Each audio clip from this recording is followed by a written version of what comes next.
Hi guys, good day. I'm here with the winners of Darling of the Press for Mr. Bataan. Hello everyone, I am Martian Quiros representing from Sabatan, Orion, Bataan. Hi guys, my name is Darcy Reyes Salenga, 19, your Mr. Bataan, Hermosa. Hello everyone, I am Juan Carlos Lopez, 21 years old, your Mr. Batan, Kapunitan, Orion. All right. Hi guys, congratulations Thank you po. for Thank you so winning much. Darling of the Press for this year's Mr. Bataan press presentation. So, how do you feel right now, guys? I feel honored and grateful to represent not only myself but of course my hometown. So I'm also grateful, and it was such a privilege and honor for me to be chosen as the darling of the press. And yeah, I'm very thankful and grateful for everyone here tonight. Like they said, very thankful to napili ako. So, we all know that being chosen as one of the press favorite, so marami nang mag-aabang sa inyong mga fans and supporters and expecting you to excel more sa pageant na to. Ano ang may expect namin sa next competition or next na segment ng Mr. Bataan? For me, may expect na mas lalo pa naming gagalingan yung um, mas eager to win this pageant.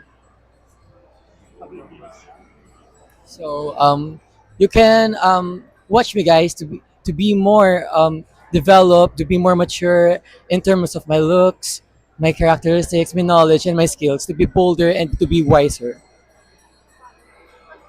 In the next event, I think I would be more stronger. And of course, I need to be holistically prepared, all of us, mentally, physically, and emotionally. And ayun, you guys are all studying, right?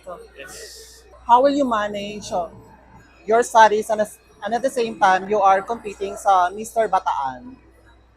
I think that it is really essential to have a time management because it is part of our system to ensure that we can thrive in different field or any endeavor that we are into. So same as him, that we need to be more manageable in our schedules and times and all of our works. It is super important for us to know what we are all doing each day, each month, to be more wiser in what we do every day. Time management is important para magkaroon ng pagkakataon na maipakita namin kung ano ang kakayahan ng bawat isa sa amin to win this pageant. All right, last question na lang to guys. So if given a chance to win Mr. Bataan, ano yung unang hakbang na gagawin nyo? First of all, gagamitin ko ito para po sa tuition, para po sa aking pag-aaral. Yun lamang. So for me, if I win Mr. Badaan 2025, I will still use my advocacy to nurture and foster the youth here in Bataan, or not only Bataan, here in our Philippines that I can reach.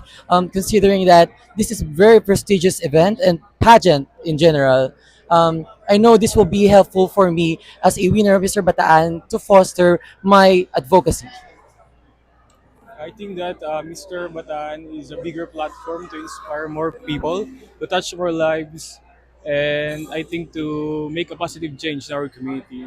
So the first thing I will do is to raise awareness about my advocacy, which is quality and inclusive education for all, especially in our indigenous community and underprivileged community in the Philippines. Thank you so much.